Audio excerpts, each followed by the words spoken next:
Another day, another sheep. This one might actually rue.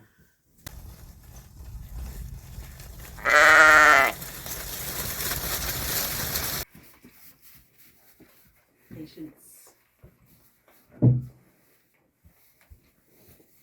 How we lure the sheep in.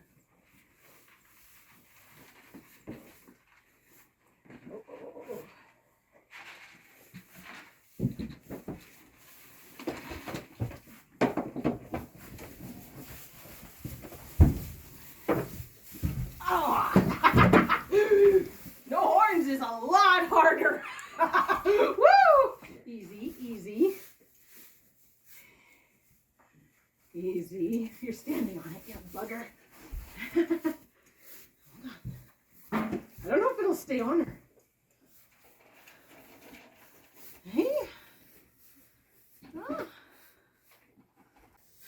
Well, I said I was not going to do any more separate shearing videos because I don't want to bore you guys, but this is too impressive not to do it.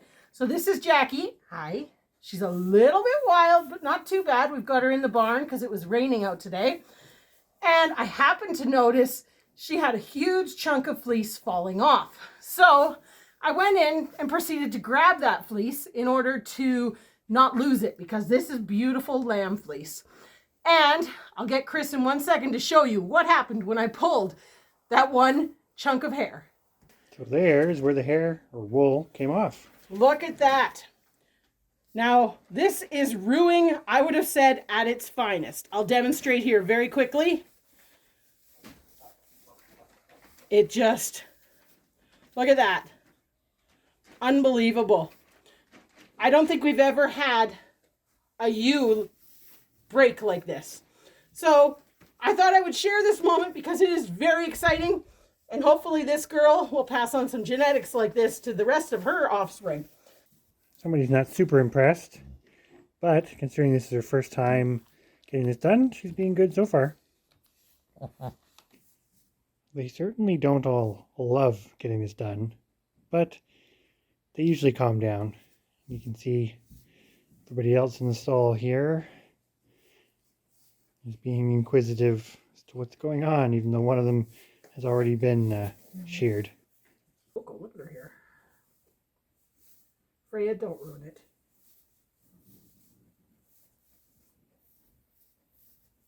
How's that, Jackie? It's going to feel good to have it off. It will.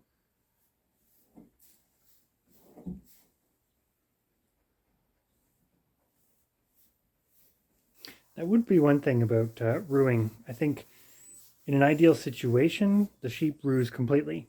Mm-hmm. But the reality of it is they don't all rue completely. And if you look at a lot of wild animals, wild sheep, etc., they tend to lose parts of their fleece and then lose other parts later. So if you've got some time, as you saw in the last one that we sheared, or that Stephanie sheared, she did have to actually clip a bit of him. Given some time, he may have broke completely. So depending how many you have, and if you're going to do this in the spring, that's just something to keep in mind.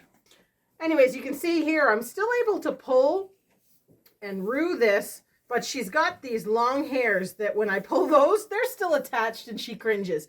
So I've gotten out the scissors. Chris went and got them for me, the shears, and I'm just cutting those as I go, and it's making it a lot more comfortable for her. And it allows me to keep going down with the ruing without her getting it pulling on her. Some areas, here I'll pull this so you can see, hopefully that's in close enough.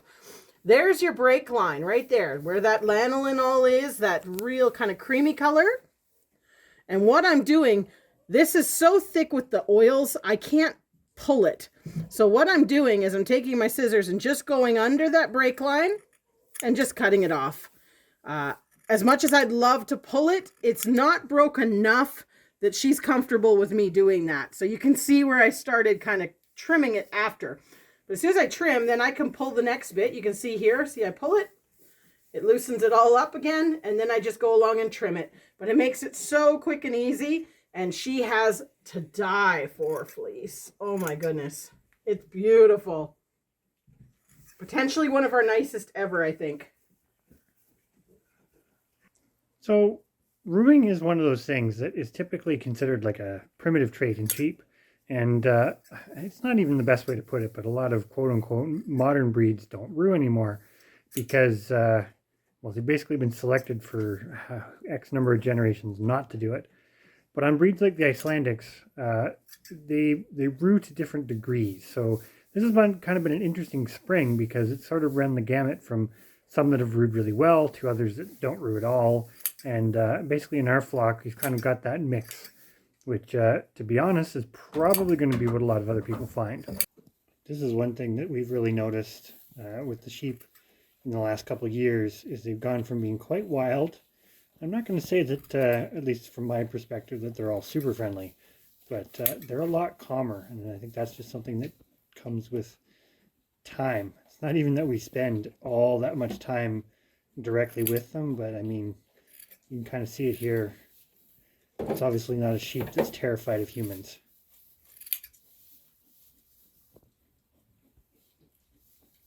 She's being very, very good for her first time tied up.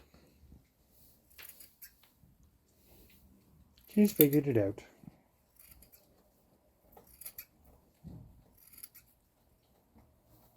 And you can see in the sort of failing light that sheep over on the far side of the pasture, the brown and white one, Oreo, she's going through the early signs of doing the walk around, paw at the ground. So pretty sure we will have lambs here very soon. And to a degree, kind of going through this tonight, realistically, homestead life isn't always that exciting or eventful. And it's a lot of repetition where you're doing the same things over and over and over again. But I think that's the point of going back to a, air quotes, simpler way of life, is that's what life would have been like. Which, if you go back far enough, life with sheep did include rooing.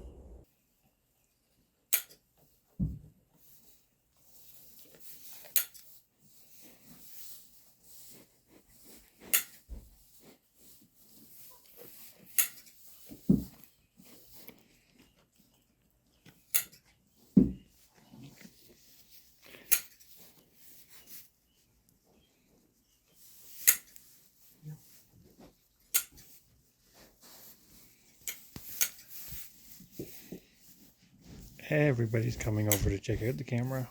It's actually quite funny.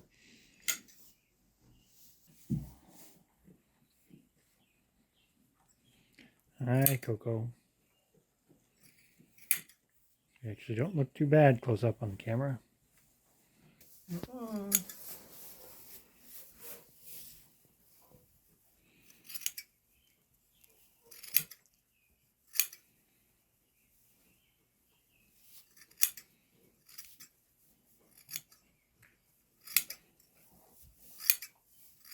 Definitely more to cut than I had hoped. But still going quicker than if I'd had to cut it all. But she has a terrible mat on the top here. You can see it's pretty felted. And that is unfortunately one of the negatives of Icelandic sheep in our climate. That we always get the heavy spring rains and freezing rain. And if they're outside, even though the weather doesn't actually bother them, it totally negatively affects their fleece. Let's see. I think probably only about this much has got to come off. Hold on, girl. Like that's beyond usable. But I think the rest of it will pull apart quite nicely.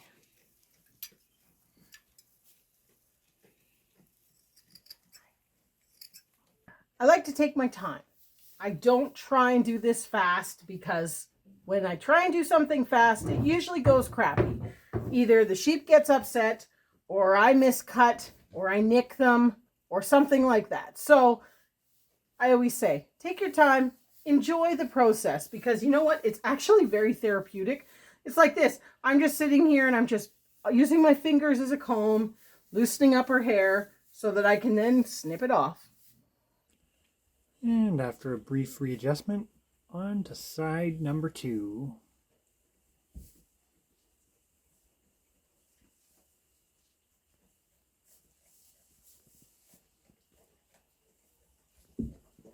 almost done. One little patch on her neck and one little bit on her belly. And then she's completely done for tonight. All right, girl. I think that's as much as we're gonna do. You're looking fantastic. And you've been such a good girl. So that's number 13. All done. And there she is. One thing that's funny about the sheep is when they get sheared, there's always a little bit of pushing and shoving because it's like they forget who they were. But the nice part, though, I think, doing it in the stall with them where they're seeing it all, there isn't some dramatic transformation where they go from being woolly to not because they're coming up and checking out and everything else. So they must smell and look a little different to them. But they figure it out.